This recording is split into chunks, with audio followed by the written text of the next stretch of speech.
Hey everyone, welcome back to Fix Me Master. In this quick tutorial, I'll show you how to change your user account picture in Windows 10.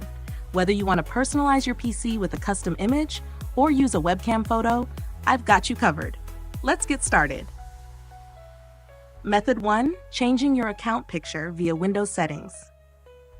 1. Open Windows Settings. Press Win-I to open Settings. Click on Accounts. 2. Go to your Info. In the left menu, select Your Info. Under Create Your Picture, you'll see two options. Browse for one, choose an image from your PC. Take a photo, use your webcam to capture a new picture. Select or capture an image. If selecting from your PC, click Browse for one and pick an image. If using your webcam, click Take a photo, position yourself and snap the picture. 4. Confirm and apply. Your new profile picture will be updated instantly across Windows Login, Start menu, and Apps.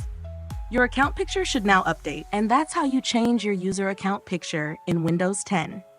If this tutorial helped, subscribe to Fix Me Master, and let me know what tutorial you'd like next. See you in the next one.